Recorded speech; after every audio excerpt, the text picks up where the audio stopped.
You're tuned into Life is a Sacred Journey. Every week, we bring a new perspective to aging and caregiving. Here is your host, Micheal Pope. Good morning, good afternoon, or good evening, wherever you are in the virtual neighborhood of Life is a Sacred Journey.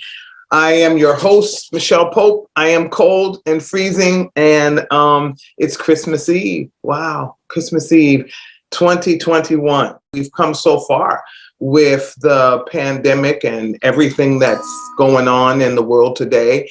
But, you know, we're here and we made it. And Christmas Eve is weird because it's, it just came so fast. And are we ever prepared for a holiday season when there's so much going on in our lives? So just take a deep breath right now, refill your coffee, get your tea, get a glass of water, juice, or whatever it is that you're drinking this morning, because you may be on vacation already. You may have already started your holiday, and you may be having a mimosa. So if you are, have one on me tomorrow. So Merry Christmas and welcome to Life is a Sacred Journey. And again, my name is Micheal Pope and I am your host here. And today is a pondering. Next week, we're going to do sort of a end of the year pondering. And then in January, we will begin by having guests again to Life is a Sacred Journey, where they can share, the things that they're doing on behalf of caregivers, on behalf of helping people live their most sacred journey, which is life, the journey of life. So today, I thought I would explore on Christmas Eve, first of all, a big question for all of you. When you were a kid, what was your favorite Christmas present?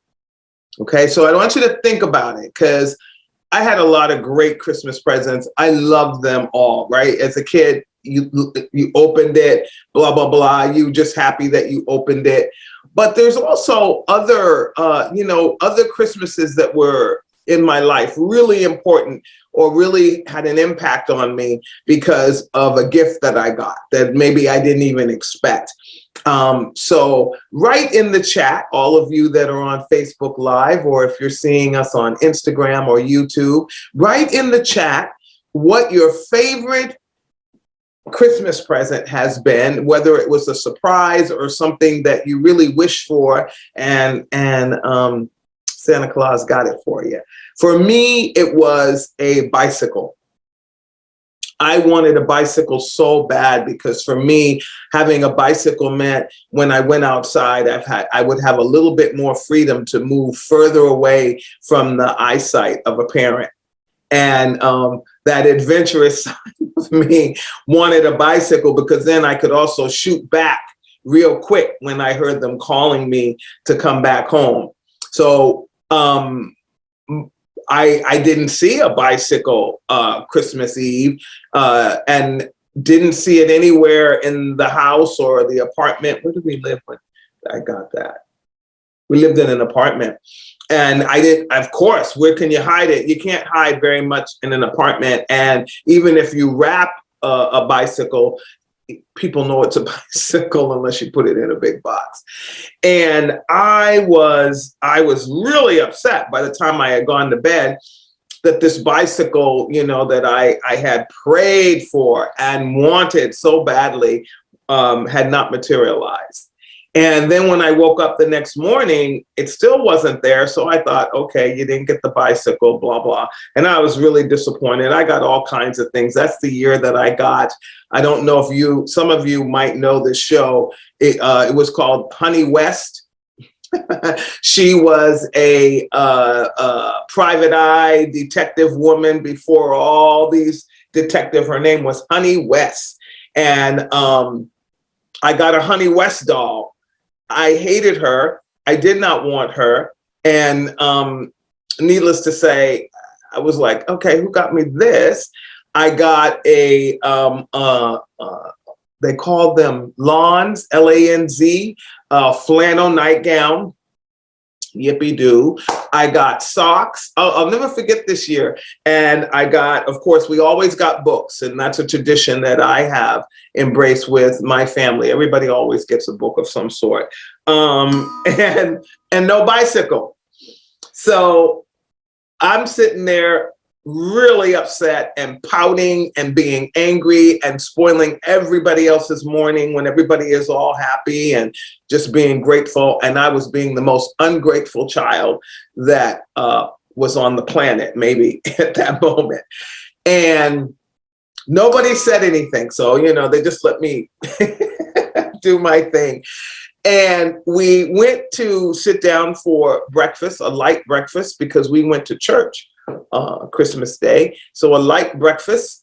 And then we go outside, and in the foyer of the apartment building is my bicycle. And it came from a secondhand store. I know where it came from because I saw it in the window. And my father had put the little tassels on the handlebars and shined it up, and it looked brand spanking new to me.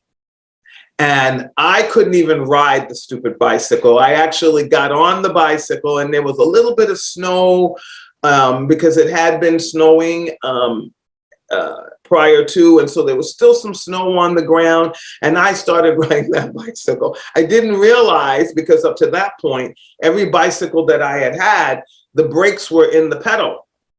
So you just backed and the bicycle would stop, or a little tricycle kind of thing. Or you take your feet off the pedal and put your feet on the ground. Many of you have done that. But it was in the handlebars. And so I hadn't learned that yet. And I grabbed that handlebar to stop the bicycle, and I went flying off of the bicycle onto the ground. And I actually have a scar on my knee because they probably should have taken me to the hospital, but we went to church. And all the gravel came out of it. They washed it off and put a Band-Aid on it, big, huge Band-Aid on it. And I loved that bicycle until I got too big to ride it. And it just goes to, one, being grateful for what you get, and I was not grateful, but to the tenacity of parents, all parents out there who are trying to do the best they can for their children and give them surprises when they least expect them, and trying to think of all kinds of things to make the world a wonderland and a place of mystery and joy for their children. Merry Christmas to you. My mom and dad are gone and have passed on, but the value system and the love and the sacrifice that I watched them demonstrate throughout all of their lives for me and for my siblings, even when I didn't understand it. Because there were times when I thought my parents were loony goo-goo and I didn't understand what they were doing, or it was contrary to what I thought in my 15-year-old mind, or 16 or 20 even mind, that I thought they should be doing. But all of you out there in the Life is a Sacred Journey land know that if you had a parent that did the best they could and stuck by you, then you know now as an adult, they did the best they could. And with all the resources that they did and didn't have. But the thing that they gave you was love. And they gave you a value system that has brought you to this day. And so the candle that's lit behind me are for parents, parents that are with us and still, you know, struggling and trying to figure it out. Even those who don't have to struggle. For parents, as they try to figure out in their mind, you know, what is the best thing to do on behalf of their children as they're raising them in this madcap world that tells you one thing one day and another thing another thing. I think Dr. Spock was the rage. I think I was a teenager by the time, but I don't even know. There was somebody before him, and there'd be people after telling people the best advice to raise their children instead of, you know, just talking about love. and being the best person you can be so that you can show them the value systems and show them what it means to love and to give love. So the candle today is lit for that. It's lit for all of those of you out there who are grieving the loss of someone who has passed away in 2021 and is not here to celebrate this Christmas Eve with you. I know myself, I am doing that today and yesterday, and will continue to do so. So this candle honors you and the people that you're missing, the people that mean so much to you. So the candle is lit there. The candle is also lit for peace, for peace in the world, that children will be able to go to school and not worry about somebody being upset and going and getting a gun and then coming, and it's for that. It's for all the Christmas Eve services that will take place across the world in the celebration of those who believe in the coming of a Christ that is born in a manger. It is the immigrants that are fighting to find a place in this country or other countries. And for those people that have been evicted from their heartland because of war and tragedy, and who migrate across the world trying to find a place to land. Generations of children have been migrating around the world because they come from war-torn geographies. The candle is lit for them. The candle is lit for all of you in lifting up a thank you and saying thank you for supporting me as an individual. Micheal Pope, thank you so much. All of you, Sandy Blazer and Teresa, all of you, and I hate to always call out names because I know I can't list you all. It's impossible, but I want you to know how much I care about you and how much I know you care about me. When I shouted out on the 22nd, that it was Jade's birthday, 100 and something plus people wish my daughter a happy birthday. I cannot tell you how much that warmed my heart. Some of you have never met Jade except through me, but yet you wished her a happy birthday. And so that's the kind of humanity that I am so blessed to be circled around, and I am thankful that you are a part of it. If you're new to Life is a Sacred Journey, please hit the share button and let somebody else know right now that you are a part of this new community. If you have been with us for the years that we have done this, thank you so much for coming back, for coming back and remaining a follower. And for those of you that just come because you want to support something that I'm doing, love you much. And love you to life, as my friend Stacy, my sister friend Stacy says.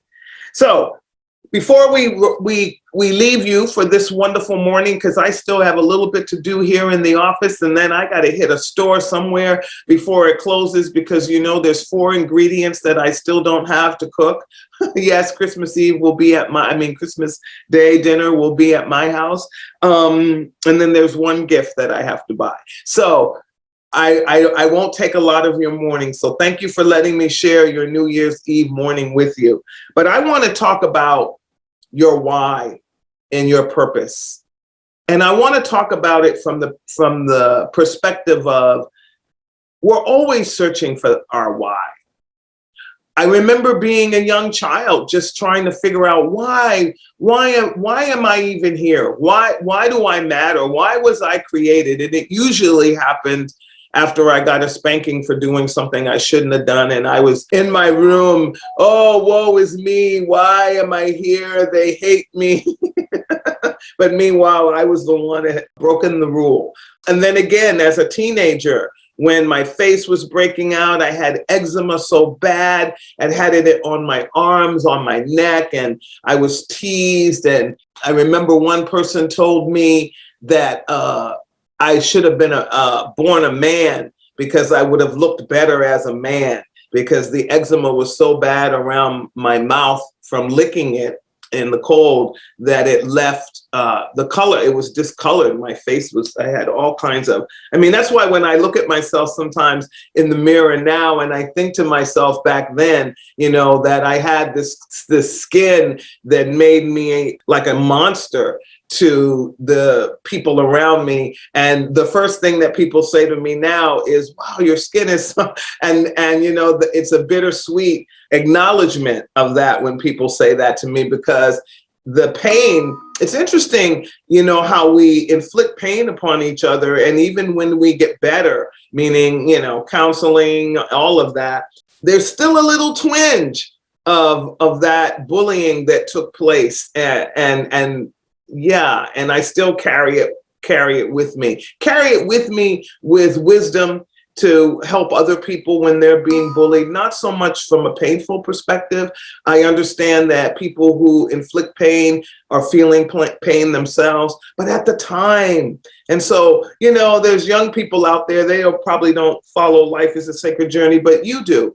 And if there's any young people in your life, remind them that the bullying will end one day. And remind them that the people that are bullying them are probably being bullied themselves somewhere, very sad, don't know love, don't know what it's like, and they're striking out at what makes you special. Living my purpose meant living through all of those things so that my purpose would develop out of not just the good that my family had laid for me, teachers, Girl Scout leaders, religious leaders, all of that, but also that thing that you're born with, that you just kind of know that you got to do it. Are any of you out there this morning who feel like you fell into something and you're good at it, but you just have to do it, that there's nothing that you can think of? I know Sandy Blazer's thing is developing worship services that are diverse and have music, and she can't imagine. And if she can write in the chat and tell me I'm crazy, but she can't imagine not doing that. There's no DNA in her body that tells her not to do it. And she does it well. It comes together like a cornucopia of worship that you're just thinking, how does she do that? And other people go, oh, we wish we could be, but no, you can't be, because she was created to do that. You see people who can sing, I dabble, I don't have a bad voice, but I'm not a singer. Put it this way. I'm not a singer because I don't have the desire to be a singer. People have told me you have a great voice, but to me, it's not a great voice. I don't want to sing. I'll sing if we're singing in unison and chorals and all of that, but I'm not that's not my thing. Unless I'm in the house cleaning and I have the music blaring and then I'm singing, but none of you are there. You can't hear me. But there's this woman, her name is Brie Babignon, and she has a voice that is off the chain. And when she told her story, she said, I was in law school pursuing a law degree because that's what, I told everybody, familiar story you ever told your whole family during high school or, your early years. This is what I want to be. This is what I'm going to do. And then all of a sudden you didn't want to be that. You didn't want to do that. But yet you did it anyway because you had already told your family that you know what I mean? You had already laid the groundwork and you didn't want to disappoint anybody. Same kind of thing. I did that. It was like, I really, really, really wanted to be in the fashion world. Like I was in it. I started in it. It was exciting to me. It was, it fulfilled everything. I love color. I love fabrics. I could walk around touching things all the time because I love quality and how you put things together, and you can take pieces and make a sleeve. And I even was sewing back in those days. But people telling me You can't make money doing that, which I wasn't making a whole lot of money, but I was happy. You can't make money doing that. You're wasting your college degree. You need to go and do this. And I went into a career that I absolutely, from the day I started till the day I quit, I hated it. And it was working in the financial field and investments and all of that. And then you meet somebody like Jason Matthews, who's been on Life is a Sacred Journey, and he lives and breathes finances and stocks and bonds and municipal 403, 401, all that. I hate that stuff.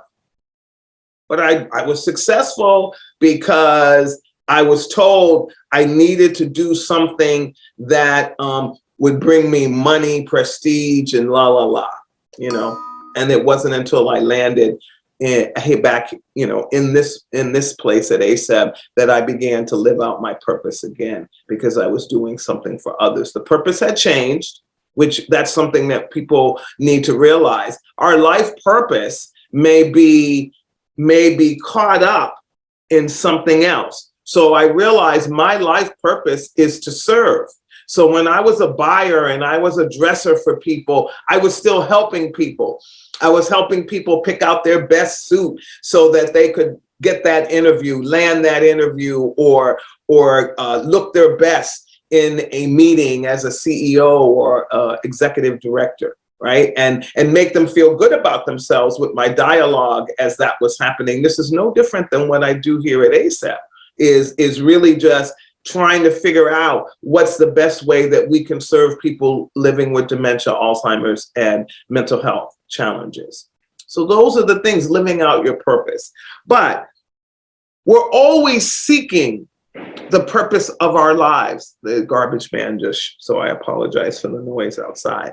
We're seeking it, but we seek it in the way that we seek our work. We try to sometimes set goals, short and long-term goals, when purpose and living out our purpose, yes, we have to have short-term, long-term goals, tiny, all that. But the purpose of your life is internal. All that other stuff are the external forces that help you to live out your purpose, to live out your life.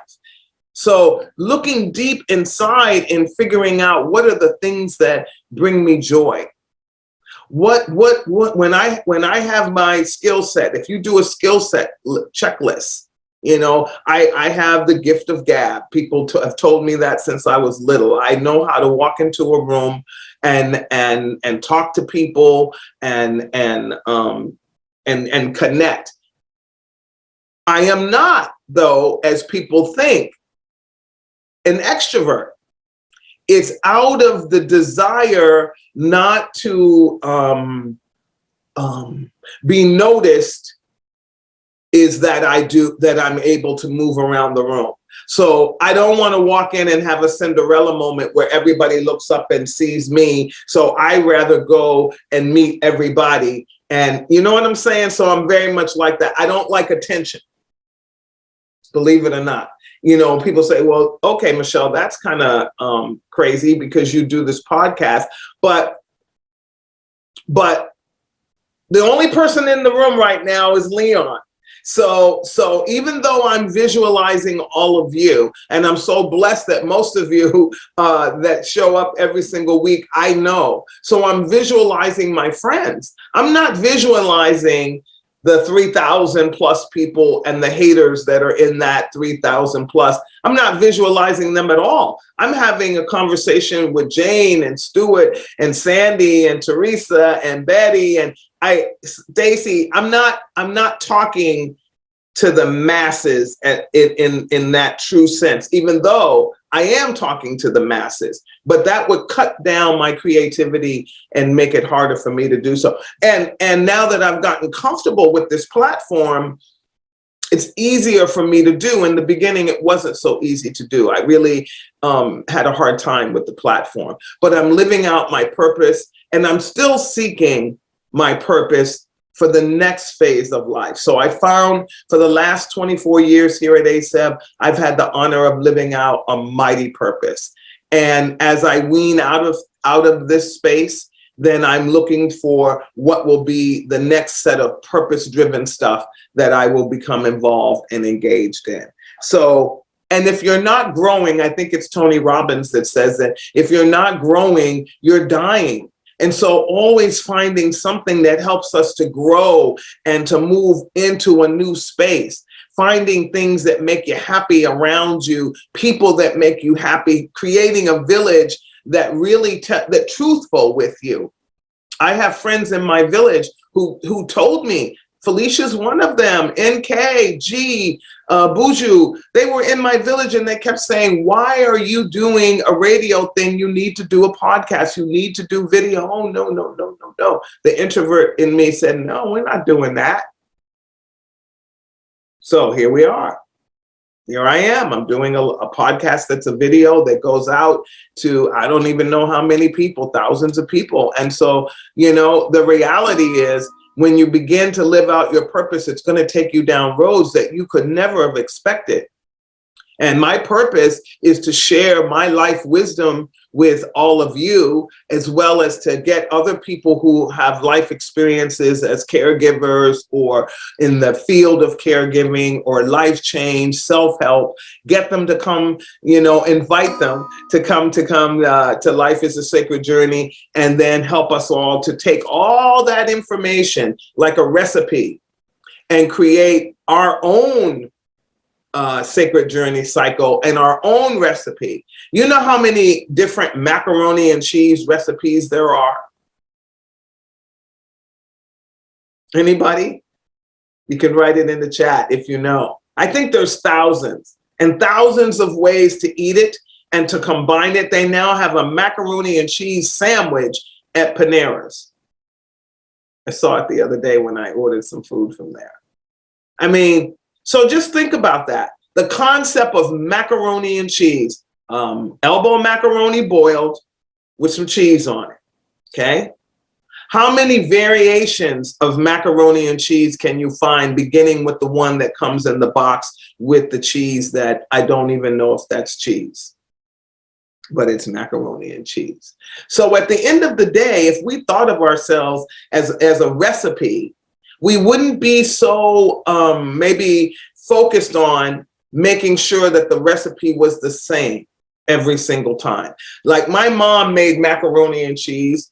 I make macaroni and cheese. We do not make them the same. My mother's macaroni and cheese was a heart attack waiting to happen, from the era with eggs, and you all know that, right? Eggs and milk and flour and oh my gosh, cheese, and then more cheese, and oh, delicious.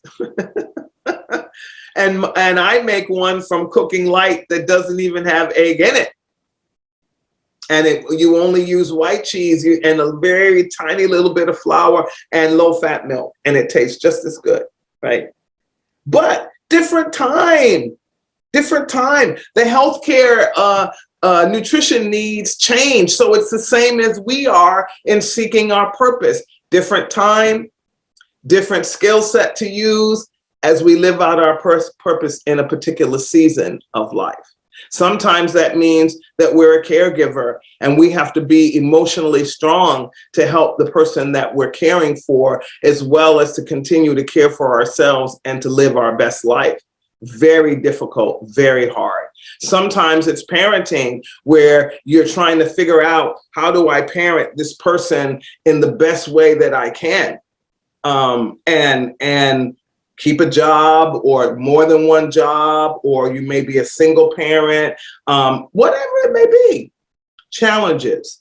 But some of the things that help us to find our purpose, and I'll go through those, some of the things that I have done and I've read about through all the books, that self-help books. You know, Tony Robbins, took a couple of his seminars and classes. Of course, Rob and Steve Schallenberger are major purpose folks in my life. Adam Hamilton, Purpose Driven Life.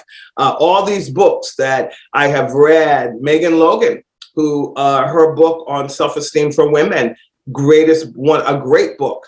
And she was on Life is a Secret. All these folks that have come. Carolyn Brent's book was the catalyst to me wanting to really take care of myself, lose some weight so I could get off of the high blood pressure pills and all of that. And so all of the self-help stuff that's out there doesn't mean that you're going to go and you're going to eat it all up and then do everything that everybody says, because it won't resonate with you. But there are some things that will. And those are the things that you'll carry into your journey.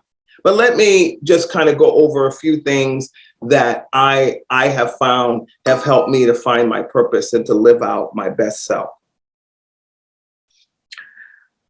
Remaining consistent and stable in my understanding that I am not perfection and that every day I need to find something to look at about myself to enhance, change, or explore. That's a given every single day. I didn't always do it, but in the last 2 decades of my life, I've done that. And it really has helped me to have a better understanding about who I am and why I do the things that I do, why I react the way that I react. And sometimes to say, we need to change that. We need to work on that. And I say we because I'm speaking to the person inside of myself that was the person that felt the pain, is reacting to that pain, whatever that may be. And so, yeah, those things really do make such a big difference in our lives. So that certainty that something needs to be changed, that certainty that I'm going to focus on it and change it, and the certainty that nobody's going to deviate me from that dream. I think that if you talk to most actors and singers and famous people, for a lack of a better way of saying it, or noted people, they will tell you there came a point in their career that they just had to focus, and the certainty that that was the trajectory that they were going to take, that nobody could get in the way of it. So have some certainty about who you are and why you exist and why it's important for you to do what you do, and then focus there. That certainty is so important. And then the stories we tell ourselves, right? The stories we tell ourselves, like, I'm not able to do that. I'm not good with math. I'm not a reader. I don't like being, we just tell our story. We tell these stories that then become our belief structure. And then we then limit ourselves because the stories limit us. They'll never accept me because I'm a woman. They'll never accept me because I'm Black. They'll never accept me because I wear my hair naturally. They'll never accept me because I believe in God. They'll never accept me because I got big feet. I don't know. But we tell ourselves these stories. And then those stories become a living prophecy for us because we manifest our own stories in the world. And therefore, the things around us help to fuel those stories. So changing the story and creating a tagline that is more positive and creates a certainty of positive and self-esteem and love for self is way more valuable for understanding your purpose and your why than the story that you tell yourself that you can't, and this is the reason why, and this person did this to me, and my parents didn't do this, and my mother didn't do this, and my father didn't do enough of this, and somebody didn't do this, and they did this, and my ex-husband. I mean, you start telling your story through the lives of the people that created pain and trauma for you, then all of a sudden, that is what your life is. It's just nothing but pain and trauma. And you know what happens? Those people disappear either through death and dying or disappear, and they have forgotten or they're no longer around, and you're still, I use the analogy of the bag. You're still carrying this bag or the backpack. There was a time when the kids had to take all these books to school, and they were leaving the house like this with these backpacks. It's the same kind of thing. And it gets in the way because you can't run, you can't soar, you can't fly, you can't dream when you're carrying a bunch of junk. So change your stories about yourself, and change those stories. And even if those stories are true, because I have some pretty good trauma stories, if you wanted me to tell you them, but I've changed them and said, I've used that trauma for good in myself. How do I manifest that trauma to become more positive? How do I use that trauma to help somebody else who might be experiencing that same trauma and to get to the other side? So research, shows that finding your purpose is also linked to living a longer and more pleasant and happier life. We're going to live longer? So living out your purpose, yeah, because you have a tendency then to be happy. You just do. You have a tendency just to feel joy more. You have a tendency to not hold on to stuff. Yes, like I said to you, I'm still grieving, but I'm not grieving as hard as I was grieving 3 and 4 months ago. I have deep moments of darkness and grief, depression, anxiety, have them all. But at the end of the day, now I'm able to see joy. Like I put together, I have some speakers that my brother gave me over 20 something years ago, and they're magnificent. And I got new wires for them, and I put them back together, and because I unplugged them when he passed, because I just did. It was a symbolic sort of weirdness that I went through. And but I got new speaker wire, new port things, all of that. And the other night I cranked those speakers up, and I could hear him in my heart saying to me, "You're better now. It's going to be okay."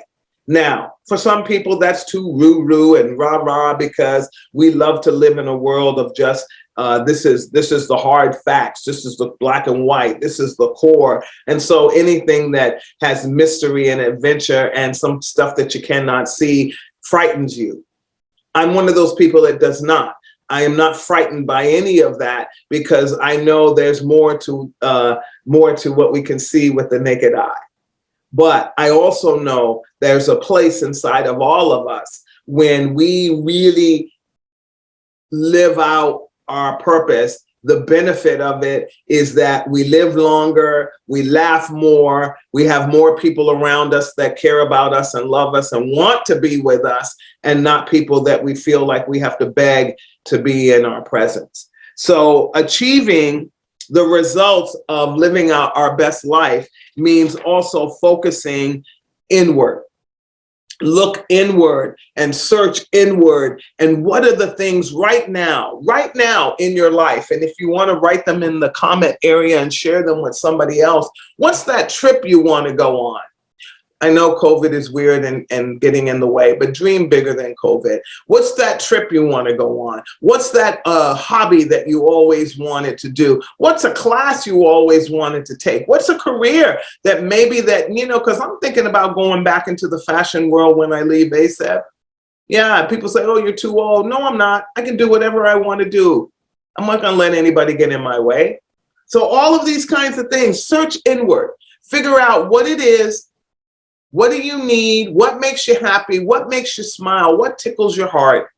Write it down and see if there's a career or a hobby or something around that you can take up in 2022. Everything you need is within yourself. It's right there. You don't have to go searching for it, really. It's right there inside of you. It's right there. So take some time talking to yourself and getting inside of yourself, and you will learn some things. Put your purpose, meaning self-love, life, living my best life, put that before any secular or any goal that humanity says you must have. Hard to do. I went to Missinali last Saturday, Sunday, I can't remember what day. And it's Tongan, it was Tongan Fijian congregation of the United Methodist Church. And what they do is at the end of the year, they celebrate the harvest of their life, and they all donate money or give their tithe to the church, but they give it at one time. And then they dance and sing and joyful, and they do it publicly in front of the other families of the church so that everybody gets to see what every family gives. And then they collect more money while they're doing it. And they do it with such abandonment. Just dancing, children, grown-ups, older people, seeing everybody together. And I thought, wow, what a cool experience. And then I'm just there. I didn't even do anything. All I did was do the opening prayer, and I leave with quilts and blankets and money. That's when you know your purpose. They knew their purpose all year round. They planned for this great festive, go to my Facebook, you'll see. I took pictures. It was amazing. But yes, a goal was set that we're going to do something at the end of the year, but then all year round, they built up to that goal. And then all that inward joy of fulfilling a goal, they shared with each other as a humanity. It's all inside of us, so search inward. Focus on what you have. Sometimes we're too busy chasing. Remember, the grass is always greener on the other side. No, it isn't. By the way, the grass that looks so green, I realized this happened to me. Somebody in my neighborhood has that artificial grass, and I kept looking at it, and I kept thinking, how do they keep their grass so green? Oh, they must use that green chemical stuff. And then one day when I was walking the dogs, and I also noticed my dogs refused to go to the bathroom on it. So I touched it, and I realized it was not even real grass. It was fake. So yeah, you can get stuff to look good all the time. That's interesting. That goes back to this plastic surgery and all that stuff. Yeah, you can look good all the time. But is that really what we want to do? Nothing looks good all the time. Cars get dirty, plants die and decay and turn into seedling and fertilizer for the next set of plants. Nothing stays supple and wonderful forever. Some things age well, like leather coats and leather chairs and things, they age well. They get all that oil from your hand and everything, and they age well. Humans age well as well. It's just that we're too busy telling people that by the time they get a certain age, they're going to be doing this, this, and this, that we start preparing for it and acting like it's happening before it even happens. Take ownership over your life. It is your life. It isn't the life of all this stuff. It isn't anybody's life. It's just like when people get mad at me about what I say. It's like, you don't have to do anything that I say. I'm not asking you to. Take ownership over your life and just take the best of everything that you can find. And if Micheal Pope happens to drop something that's halfway decent, cool. If I don't, keep it moving and know that I'm not here to harm you. I'm just here to drop some wisdom on you. So take ownership of your life. The true fulfillment comes from that. And think about, again, I always say this comes up with every reading. I made all these notes and made notes. Think about what brings you joy, what you laugh about. Develop your own life vision statement, because I'm going to run out of time, so I want to move. Develop your own life vision statement. Mine is up here. It says, I value my life and its sacred journey. I value my life in its sacred journey. It's right here on the wall. I'll get it so you can see it.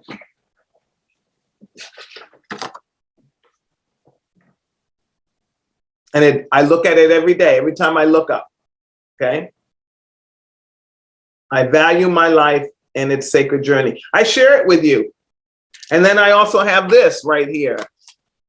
Own your own power. Own your power. All that. All this stuff is around me. I couldn't function. And then all of you, here's another thing that's around me.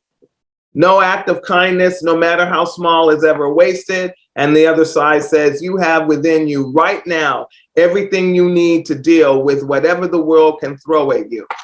See? Okay? That means you. And you can see I've moved them so many times. They have a massive amount of punch holes in them and rips because they go with me all over the place. This one too has a bunch of little holes in it from the tacks. Have your affirmations around you so that they will remind you in those moments when you get low or where you feel like things aren't going well for you. So discover your true needs. I thought about this morning because of Jade becoming a young woman in the world. As a parent, you fuel. And you have these dreams, you start manifesting these dreams for your children and what you think they're going to do, what you think they're going to be like. Excuse me. But at the end of the day, it is their journey. You give them everything that they need, everything that they need so they can go out and practice on their own. So to discover your true needs means being able to go deep within and practice daily what you think you need. And then if it's people that are in your life that are not fulfilling that, then you have to tell them. That is the biggest humanity mistake that we have. And people do it all the time. I've done it and I probably still will do it again, is that I expect people to read my mind and to give me what I need in any relationship, work, whatever. But yet, if I don't talk to them and I don't tell them and I don't describe it, how were they supposed to know?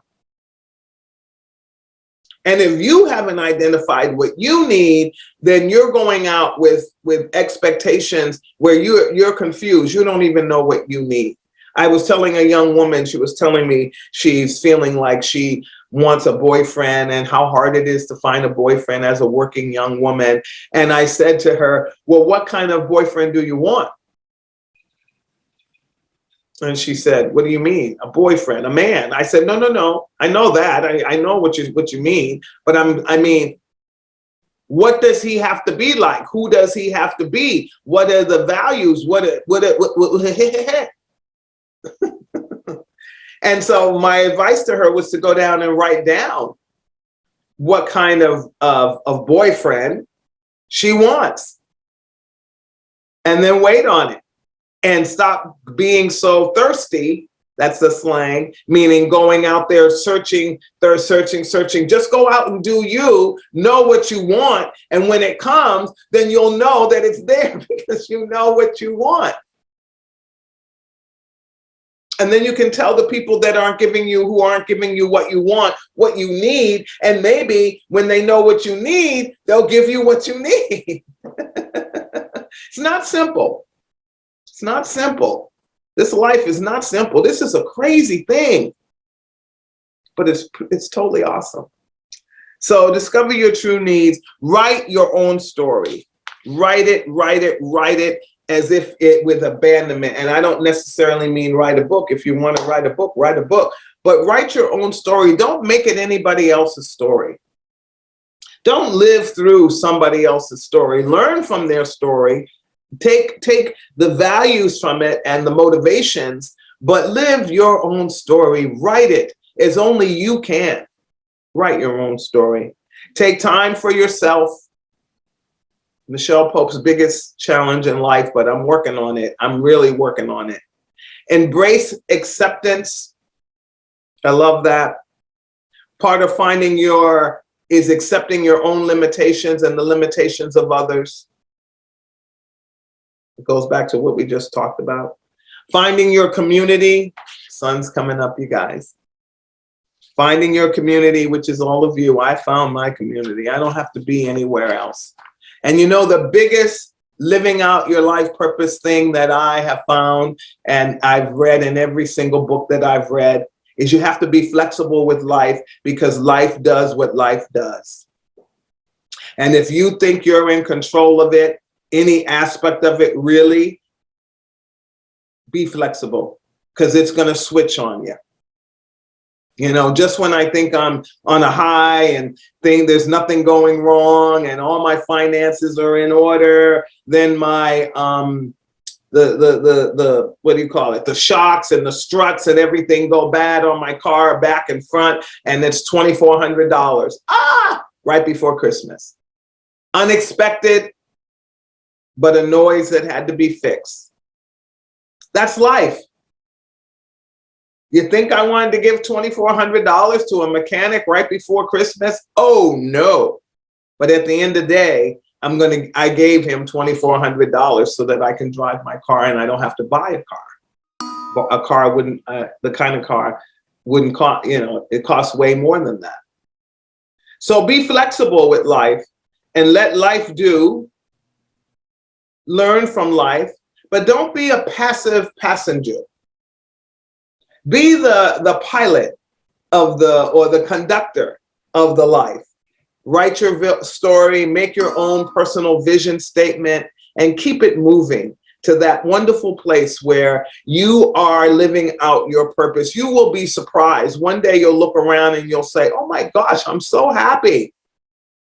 And it's because you will have found out who you are, and that nobody can bring sorrow into the space, meaning telling you you're not worthy to live out the purpose or to do the things that you feel you need to do. And when you feel that need, do it. Biggest mistake that I've ever made in my life is that when I get the motion or the inkling to do something that's marvelous and wonderful, I procrastinate. Don't do that.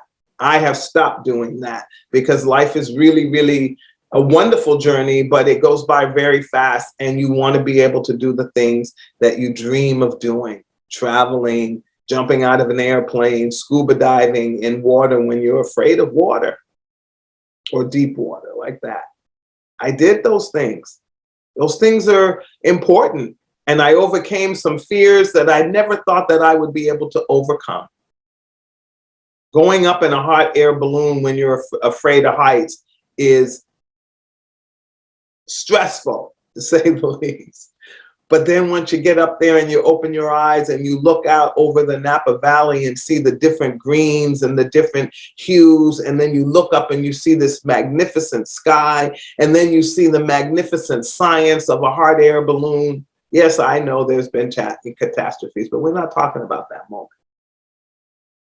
And then you get down and you realize, wow, I overcame another thing.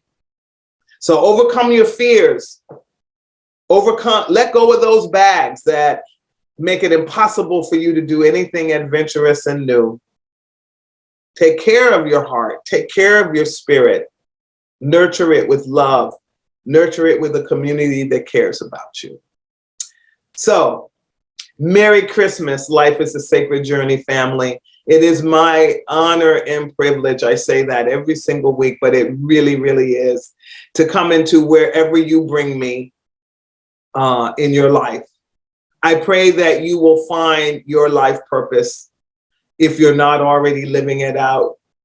I pray that this Christmas brings you a lot of happiness, a lot of joy, and a lot of peace.